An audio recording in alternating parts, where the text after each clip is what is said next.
Hoje a gente vai reagir aqui a um vídeo do Print Farm Academy, que é por que eu cobro $55 por essa impressão 3D, por essa parte de impressão 3D. Como precificar? Bora ver o que é que ele vai Cobro dizer. lá $55 por esta peça impressa em 3D, que usa US $4,93. Pô, é relativamente grande, velho. Só $4 isso daí? Agora, isso daí tem cara que demora umas 6, 7 horas pra Centavos imprimir, de velho. material. Ou Como mais. cheguei a esse preço e por quê? Neste vídeo, compartilharei com vocês minha fórmula para calcular o preço dos meus produtos impressos em 3D, Olha, mostrando 3 exemplos reais de produtos. Há muito mais envolvido nisso do que apenas multiplicar o custo do filamento, e posso quase garantir que você não está levando em consideração pelo menos uma despesa muito importante. é o que a gente fala. Muita gente às vezes acha que tá lucrando com a impressão 3D, mas não tem ideia que muito provavelmente ela tá no prejuízo. Coloca o preço ali muito abaixo do que deveria e acaba, além de sujar o mercado, ela provavelmente está saindo no prejuízo. Então, por isso, inclusive, eu até criei uma ferramenta de calcular o custo da impressão 3D, né? Na verdade, é mais do que uma calculadora, é um sistema de gestão do seu negócio, mas essa parte de gestão eu ainda estou desenvolvendo, vai ser uma parte mais específica, então vai ser uma questão mesmo do gerenciamento de filamento, de fila de impressão, impressoras, produtos, clientes, para você ter dados e para ter melhores decisões e melhores resultados, enfim. Mas enfim, aproveita enquanto tá gratuito lá. Essa parte da calculadora vai ficar sempre gratuita, então vê aí o link abaixo que tá completíssimo.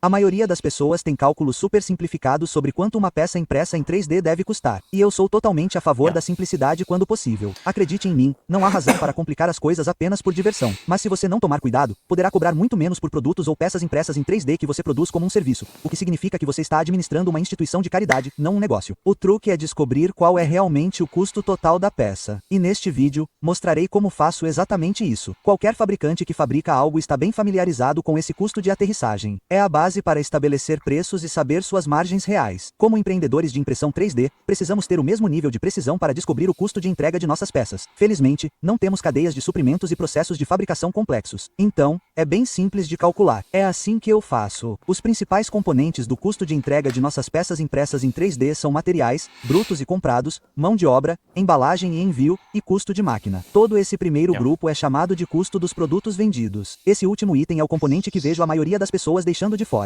Falarei. Custo de máquina, basicamente, é a depreciação da impressora, o custo da hora dos watts, enquanto ela gasta, o quanto de watts ela gasta por hora, para você calcular também o preço, e isso também, né, tem que ser Mais sobre calculado. isso em breve. Nem preciso dizer que não sou contador. Essas fórmulas e termos podem não estar alinhados às melhores práticas contábeis, mas funcionam para o que estamos tentando realizar aqui. E, de fato, é exatamente o método que venho usando no meu negócio de impressão 3D há anos. Eu fui em frente e poupei muito tempo e anotações ao disponibilizar todas essas informações gratuitamente, tanto em uma planilha de custos quanto em um arquivo Excel que você pode usar. Deixarei um link para eles abaixo. O link da calculadora tá aqui abaixo, que é a que eu desenvolvi, tudo gratuito. Ok, então vamos analisar cada um desses componentes de custo antes de analisarmos esses 3 exemplos do mundo real do meu próprio negócio de impressão 3D. O material é bem simples. A matéria-prima no caso de uma impressora 3D é filamento, pó, pellets ou resina, dependendo da tecnologia que você estiver usando. E isso normalmente é calculado para você no seu software de fatiamento como material usado. Lembre-se de que você deve usar o número total usado em vez de apenas a peça usada. Por exemplo, Claro, porque tem os suportes custam o filamento. se houver uma torre de purga necessária para sua peça, leve isso em consideração no custo. Há uma contingência que eu gosto de adicionar a isso, que é o que chamo de fator de eficiência. Basicamente, a saída é o que a gente chama também de taxa de falha, que normalmente eu coloquei 10%, né, no do cálculo seu software lá. de fatiamento pressupõe que a impressão seja perfeita, e ao longo do processo de muitas peças, cada grama de material no seu carretel é engolida. Se você imprime há algum tempo, sabe que isso não é realista. Coisas como falhas de impressão, defeitos nas peças, bicos encravados, falta de material, etc. acontecem. Para levar isso em conta, eu gosto de pegar o material e multiplicar por um fator de 1,1. Isso dá uma margem de É exatamente os 10% que eu coloco. 10%, o que eu acho uma estimativa razoável para perdas ao longo do tempo. Claro, sinta-se à vontade para ajustar de acordo. Os materiais comprados são coisas como ferragens, inserções rosqueadas ou qualquer componente de terceiros que você precise comprar e que vá para o produto final ou seja usado na criação do produto final. Eu costumo colocar também como ferramentas, eu não sei como é que está escrito lá, mas talvez seja acessórios. Então, às vezes, não só a questão dos materiais, mas também da embalagem. Às vezes é um plástico, você tem que saber o preço unitário, é a embalagem, é a caixa, é tudo que isso tem que estar incluso no produto, seguida, no preço vem do a produto. embalagem e o envio. Isso inclui a caixa ou o envelope, a fita, qualquer embalagem interna como plástico, bolha ou espuma, e até mesmo a nota fiscal e a Exatamente. etiqueta de envio. Sim, isso também tem um custo. Agora, se você oferece ou planeja oferecer frete grátis com seus produtos, o que eu geralmente recomendo, especialmente para clientes locais, o custo do frete deve ser estimado como uma média. Você A questão do frete grátis aqui é mais por uma técnica de venda, que inclusive funciona muito porque você tem aquela impressão de que você está pagando, digamos que você prefere comprar um produto que vale 15 euros, vou botar 15 euros não, vou botar o exemplo em real.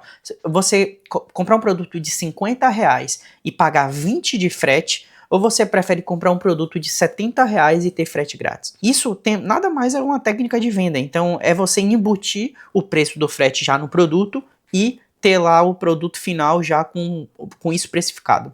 não precisa pensar muito sobre isso. Se você não tem vendido e não tem a mínima ideia, faça algumas cotações para o tamanho da caixa que você planeja usar em algumas áreas do ZEUA. Para o meu negócio, o custo médio da etiqueta é de US 5 dólares e 50 centavos. Agora, se você estiver repassando o custo do frete para seus clientes, então, é claro, a postagem não é considerada no cálculo do custo de desembarque. O resultado final do seu custo dos produtos vendidos é a mão de obra. Se você está apenas começando, pode pensar que não tem custos de mão de obra porque é você quem faz tudo. Errado. Tem. Seu tempo vale alguma coisa, quer você goste ou não. E melhor ainda, se você dimensionar isso, em algum momento você terá ajuda, o que é um custo. Esta é outra área que não precisa ser muito complicada. Basta estimar o tempo total necessário para iniciar a impressão, remover a impressão, limpar a peça e fazer qualquer pós-processamento, como adicionar um hardware, e quanto tempo leva para embalá-la. Esse tempo Mínimo que seja, pode ser 10 minutos, 15 minutos, uma coisa simples.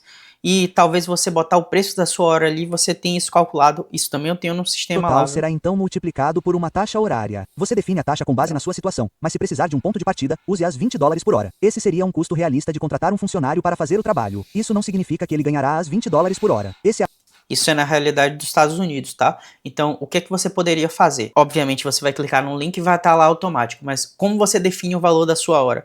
Basicamente, você vê o salário médio que você quer ganhar, sendo realista na sua situação atual, né? Você não vai botar lá, eu quero ganhar o equivalente no mês a, sei lá, 100 mil reais. Sendo que você não está numa estrutura de 100 mil reais ainda. Então, você colocar um salário, digamos assim, realista e você dividir pelas quantidade de horas que seriam trabalhadas. Esse salário é o quê? Para você trabalhar 40 horas por semana, para você trabalhar 50 horas por semana, quanto é que ficaria isso por dia? Quanto é que ficaria isso por hora? Entende? Fazer essa regra de 3 normal mesmo. Apenas o custo aproximado para você, o empregador, certo? Então, todos esses fatores compõem o custo dos produtos vendidos. O componente final é o custo da máquina. A maneira como penso sobre impressoras 3D em uma fazenda de impressão é que todas elas estão morrendo lentamente, produzindo peças para você, e em algum momento, elas Depreciação. pararão de funcionar e você precisará substituí-las ou, no mínimo, consertá-las. O que sugiro que você faça é calcular um custo geral por hora para operar as impressoras até sua morte inevitável. Para números redondos, digamos que você compre uma impressora 3D por as 1.000 dólares. Normalmente, a vida útil esperada dessa impressora é de cerca de 5 anos, mas o funcionamento contínuo em uma fazenda de impressão provavelmente é mais realista, próximo de 3. Nesses 3 anos de vida, temos que estimar quantas horas ela estará funcionando. Agora, tecnicamente, um ano tem 8.760 horas, mas, realisticamente, sua impressora não funcionará nem perto disso. Uma máquina extremamente ocupada funcionará metade disso. Então, vamos supor 4.380 horas por ano ou 13.140 horas ao longo da vida útil projetada. Agora, durante esses 3 anos, você precisará fazer manutenção e reparos na impressora 3D. Podemos usar algumas regras básicas aqui e assumir cerca de 5 a 10% do custo anual da impressora em manutenção e reparos. Agora, estou supondo que você não esteja operando máquinas ruins. Nesse caso, a porcentagem provavelmente seria muito maior. Isso significa que você gastará de US 150 dólares a US 300 dólares adicionais durante a vida útil dessa impressora. Então, gastamos as 1.000 dólares na impressora, adicionamos as 250 dólares em manutenção e reparos para um investimento total de US 1.250 dólares. Agora, se dividirmos esse número pela vida útil total projetada em horas, obtemos 0,095 ou 9,12 centavos por hora. Mas ainda não terminamos. Como você sabe, sua impressora consome eletricidade para funcionar. Vamos usar algumas suposições básicas para adicionar esses custos ao nosso número final. Isso daí é a quantidade de consumo pela hora e vai acrescentar lá, isso depende muito da taxa de energia do seu local, então isso vai influenciar diretamente. Só que uma coisa que eu não sei se ele vai colocar, pelo visto ele já passou por isso, eu espero que ele coloque, porque é uma coisa que faz muita diferença e as pessoas às vezes não colocam, que é você definir um aluguel para sua impressora. É importante. Você acha que, porque você tem impressora dentro de casa, no seu quarto, você não vai colocar essa taxa no seu, como é que fala, no seu produto, isso é um erro, sabe por quê? Porque se você de fato estruturar esse negócio e profissionalizar, você vai precisar alugar um espaço para colocar essas impressoras. E querendo ou não, ou você vai alugar esse espaço ou você você vai comprar esse espaço. Então, os produtos têm que pagar por isso. A impressora, ela tem que pagar pelo aluguel do espaço que ela está utilizando, entende? Você acha que iria funcionar bem se você tá com todo o produto rodando e tá ali cobrando, sei lá, R$ 50, só que aí você precisa ir para um espaço que é pago, um aluguel, e aí você vai precisar aumentar o preço dos produtos do dia para noite porque você vai para um outro espaço? Você acha que seu cliente vai absorver isso bem? Não vai. Então é melhor você tratar de forma profissional e séria já desde o início, mesmo que ela ocupe pouco espaço em sua casa, né? E toda essa lógica tem também lá no sistema que está gratuito aqui no link abaixo. Novamente, para simplificar, vamos supor que a média de consumo da nossa impressora seja de 150 watts de energia durante o uso. O custo médio de 1 kWh ou 1000 Wh no ZEUA é de cerca de 14 centavos ou 2 centavos por 150 Wh. Combinando os dois números que encontramos, obtemos 9,5 centavos mais 2 centavos, obtemos cerca de 12 centavos por hora de custo total para operar suas impressoras. A partir disso, gosto de adicionar outra margem e multiplicá-la por cerca de 1,3, o que significa que nosso número final é de 15 centavos por hora. E eu pessoalmente descobri que essa é uma linha de base muito boa para usar. E eu sei o que você está pensando. Parece muito trabalho para descobrir uma pequena quantia de dinheiro. Mas quando você começa a multiplicar isso por muitas impressoras e muitas horas, realmente começa a somar. Por exemplo, na minha fazenda, isso pode significar um custo não contabilizado de até US $180 por dia. Ok, então descobrimos todos os nossos componentes de custo. Agora, vamos usá-lo para calcular o custo de 3 exemplos de produtos reais do meu próprio negócio. Olha, eu acho que ele realmente não vai colocar a parte do aluguel, velho. Isso eu acredito isso ser um erro. E, em seguida, terminaremos chegando a um preço para vendê-los. O primeiro produto são espaçadores de revelação, que são úteis para montar armários e gavetas. Eu os vendia anteriormente em um pacote de 16, compostos de vários formatos e tamanhos. Agora, não há pós-processamento real além de limpar alguns resíduos, então eles estão basicamente prontos para uso logo após a impressão. O material total usado foi de 38 gramas ou 42 gramas após multiplicar por 1,1. O custo do filamento na época era de US $33 por quilo. Isso significa que o custo da matéria-prima é de US $1,39. E para este exemplo, não há materiais de compra adicionais. A embalagem para essas peças é uma caixa pequena, uma bolsa de espuma, alguns folhetos de marca, uma nota de embalagem, uma etiqueta de envio e a taxa de envio. O custo total foi de US $5,76. A mão de obra estimada para essas peças simples foi de cerca de 5 minutos a US $30 a hora ou às $2,50. Essas peças levaram 2 horas para serem impressas, o que significa que nosso componente de custo de máquina é de US $30. Isso eleva nosso custo total de peças entregues para as $845.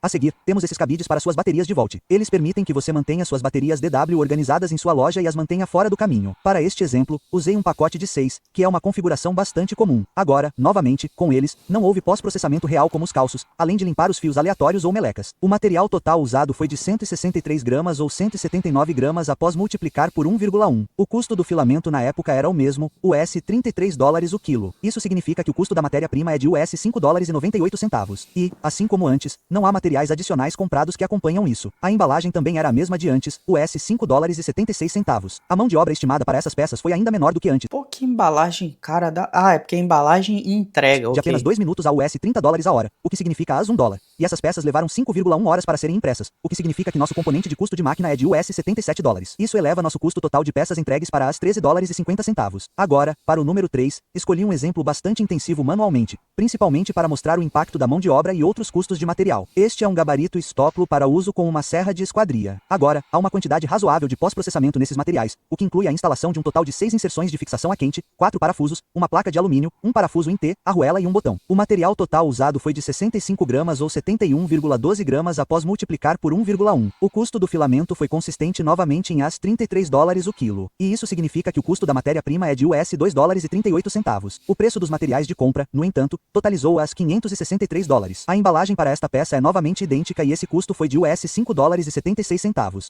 A estimativa de mão de obra para esta peça foi de cerca de 12 minutos a US $30 a hora ou a só 12 minutos, $6. E essas peças levaram 2 horas para serem impressas, o que significa que nosso componente de custo de máquina é 30.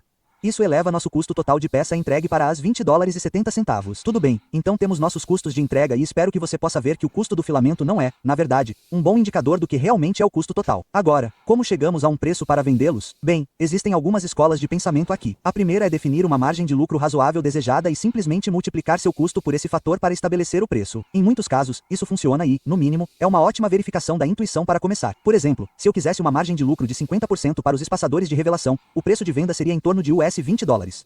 Mas outro fator Porque ali ainda tem impostos e tal. Você pode fazer pelo markup também, botar mais ou menos 2,5 de markup. Markup é o lucro em relação ao custo, porém sem os impostos. Então você ainda vai tirar os impostos a e tal. considerar é o mercado atual. Existem outros por aí vendendo produtos semelhantes. Espero que não os mesmos que você. Qual é o preço deles? Se o preço deles estiver bem abaixo do que você calculou com base na sua meta de margem, você pode se posicionar como um produto superior e cobrar um preço mais alto ou diminuir sua margem para ser competitivo. Não é uma ciência exata, mas ter um bom entendimento do seu custo total de desembarque ajudará você a tomar decisões comerciais informadas quando se trata de preços e até mesmo de vendas. Para os suportes de bateria com um custo de aquisição de US $13,50, eu poderia vendê-los por as $27 ou até mesmo aumentá-los para as $33,75 para uma margem maior. O bloqueio de parada tem um custo de aquisição mais alto de US $20,70. Eu estaria procurando cobrar pelo menos as $40 por este produto. Outra boa regra prática é que você geralmente pode buscar margens maiores para peças ou produtos que são difíceis de fabricar, como aqueles que precisam de muito pós-processamento ou exigem vários componentes de terceiros, como hardware, e é por isso que consigo cobrar as $55 por este produto, que tem um custo de aquisição de US $249. Espero que isso pelo menos ajude 249 não, 24, é a tradução que falou errado. você a começar. E como um lembrete, Cara, eu realmente acho que ele errou em não colocar aqui o aluguel das máquinas, porque querendo ou não, ele tem que pagar o espaço. Para você ver o quanto o sistema que eu estou desenvolvendo tá extremamente completo. Vai lá conferir e me diz, né, se de fato os produtos que você está vendendo, pera lá, se os produtos que você está vendendo tá alinhado com o preço que vai dar lá quando você testar, ou se você está vendendo muito barato, ou até às vezes você está vendendo muito caro e às vezes não consegue vender também, né? E depois de testar, volta aqui para me dizer, porque isso realmente é muito importante. Muita gente perde dinheiro porque acha que está lucrando, mas na verdade não está. Você vê que um detalhe pode fazer muita diferença no preço final do seu produto, né? Então, me diz a forma com que você está precificando e vê se deu muita diferença no que você vai testar no link aqui abaixo. Valeu, a gente se vê no próximo vídeo.